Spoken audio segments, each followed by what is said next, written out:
If you're a new youth baseball coach, you're probably kind of racking your brain thinking of, how can I design effective practices? So in today's video, I'm going to give you some tips, some things to know, some things to understand about designing practices and what you should expect from yourself and from the time constraints and from your players. So if you're new here, I'm Dan Blewett, and I owned a baseball academy. I was a pro pitcher. We had our own travel teams. So I have a good playing background, but even when I was designing practices for the first time as a new head coach, it takes a lot of massaging. So I want to give you some of my tips, some of the things that I learned, and some of the standards that I held myself to, because I'm sure as a new coach, you want to do everything perfect. You want to do a great job. You want to impress everyone, and you want the kids to have a great experience and get better and have fun and keep moving and feel like you made good use of your time, right? Those are admirable goals. However, baseball is a very complicated sport, especially with young players when they don't have, they only have a couple years under their belt or maybe no years under their belt. There's a lot to explain, and it's an impossible standard sometimes to keep everyone moving and everyone busy at all times.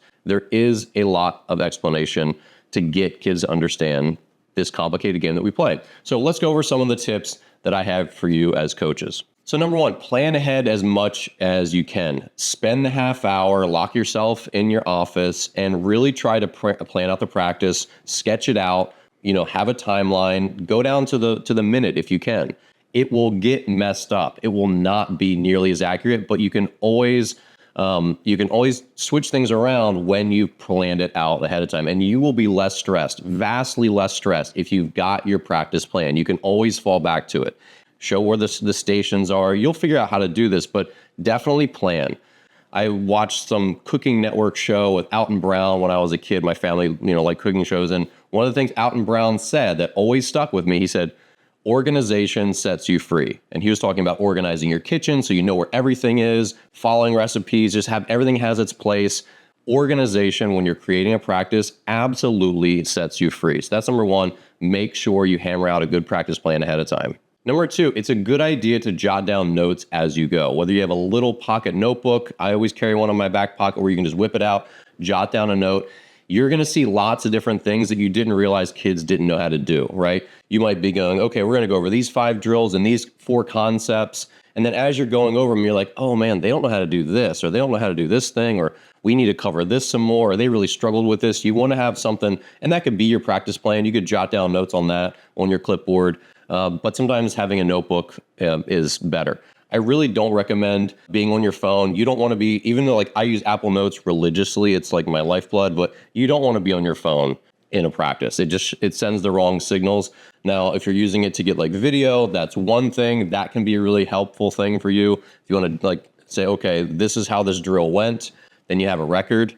But doing this is very different than doing this in a practice. So I do recommend a little notebook so you can jot things down, because I promise you, you'll see lots of stuff every practice that you'll want to remember that you can address at a later practice. Third tip, you cannot give significant individualized coaching during a practice. This is something that I had to come to terms with, right? I've done a million pitching lessons. I like working one-on-one. I love talking about the individual, the nuances of the game. And I want to help kids hey, fix their swing or fix their pitching mechanics or work on, let's fix that changeup. But when you're a head coach, you really just don't have time to do that. You have to keep everyone on track. You're going to have multiple stations going, or if everyone's doing the same thing, you're going to be heavily involved with the teaching. So you just have to live with this. This is something I had to live with that was really disappointing, because when I was at practice, guess what I wanted to do? I wanted to be with the pitchers in the bullpen, watching them pitch so I could give them feedback and help them with all the stuff that we'd maybe worked on in lessons. And that was really my forte. I just couldn't do it. I couldn't just station myself out in the bullpen and let my assistant run the rest of practice. That wasn't really the deal. Sometimes we could figure out how to trade off and I could make stations. But again, understand that as a head coach, you're leaving this realm of individual instructor. The more people helping you, the more you can be freed up to give a little more one-on-one time. But this is why lessons are a thing in youth baseball. When I was growing up as a kid, I didn't get one-on-one instruction, and I had to just sort of sink or swim, and a lot of kids had to sink or swim. That's why there are so many good ball players today. And for as many things that are broken in youth baseball, the individualized instruction is a positive for players, because you don't get one-on-one attention to practices. You really just don't. And so then to fix your mechanics and to fix your swing and to learn that changeup, learn that curveball, it does take one-on-one time.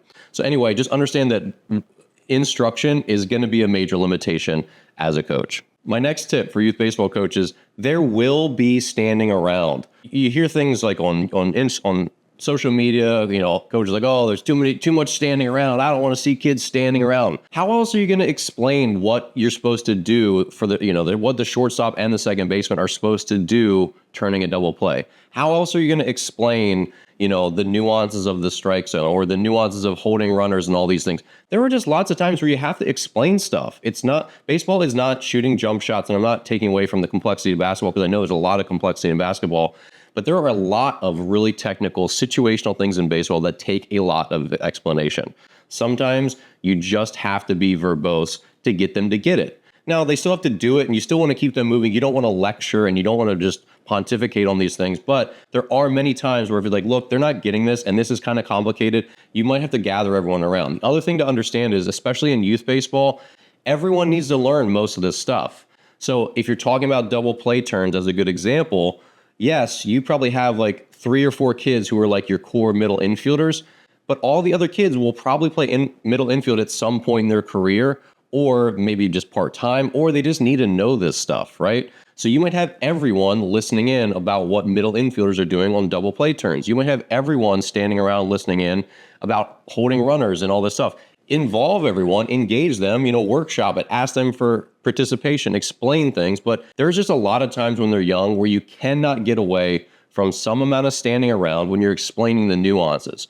My next tip, you absolutely do need to break the game up into stations, your practice up into stations. Do not do tons and tons of full field work with everyone at their positions because you just can't hit the ball around enough. And if you're doing that, people are going to be standing around, and that is not what you want. For the rote, repetitions of infield, outfield, getting fly balls, taking ground balls, catchers getting balls to block, pitchers getting their reps in, guys getting their swings, don't hit on the field. That's one big one. You should not be pitching from the mound to a kid who's hitting it into the outfield.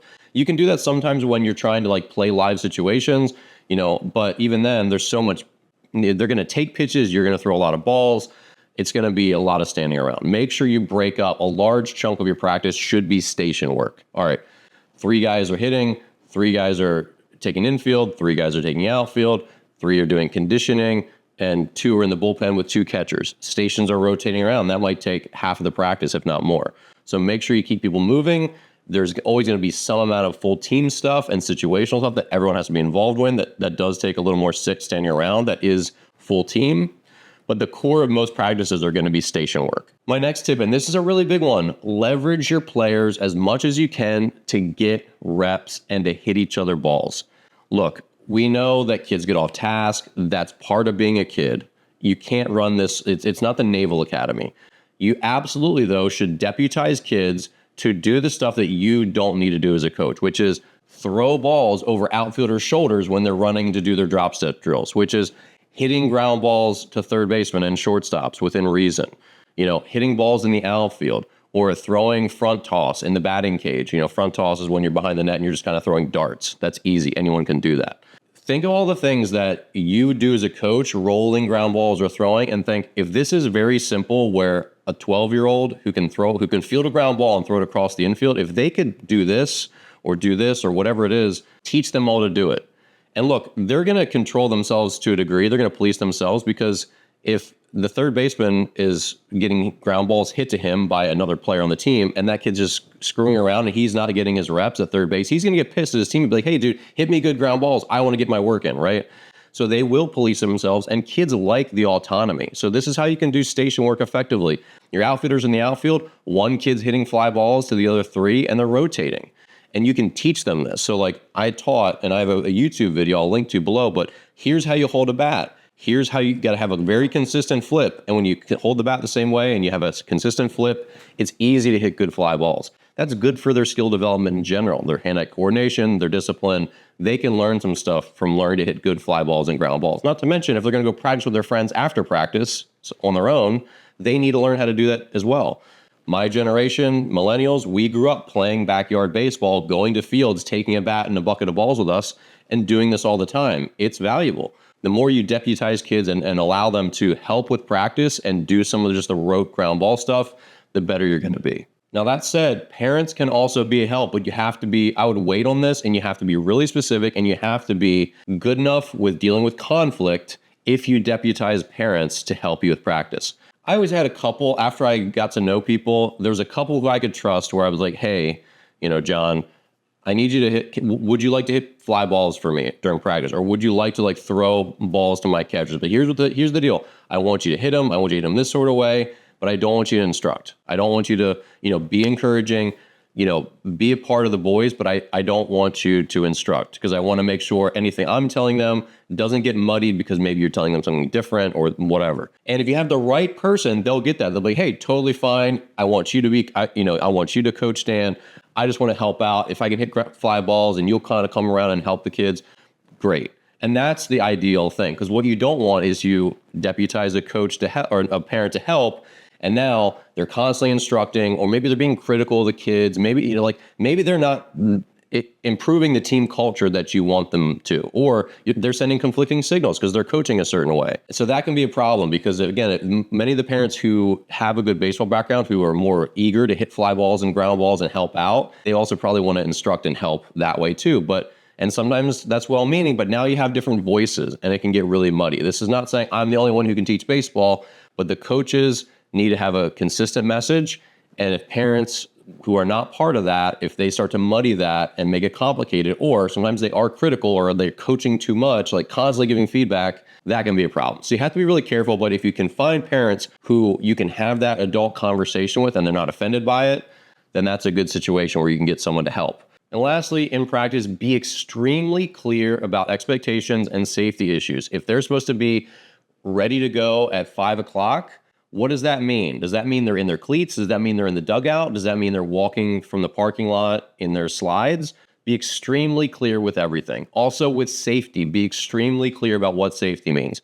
Hey, we're not swinging the bat ever in these situations, or we're never doing this or this without a helmet on, or we're never doing this, or we're never throwing a ball until we're here, we're in the outfield. That's going to help you keep players safe, because if guys are throwing the ball around, they're playing catch across the dugout, they're playing catch in front of the dugout, they're doing all these things. Those are the times when someone, wears a ball to the chin because they step out of the dugout and two guys are playing catch there. Or someone's swinging a bat, just screwing around, and hits someone in the arm and really hurts them. These things are preventable. They're not always completely preventable, but the clearer you are, the safer your practices are going to be. All right. So hopefully this video is helpful. If you have any questions, please leave them in the comments below. I'm going to do more videos about, preparing practices and some of the elements, but this is some of the overall tips, things that I learned as a coach that I think will be helpful for you as a new coach. Thanks again, and feel free to subscribe. I'll see you here in the next video.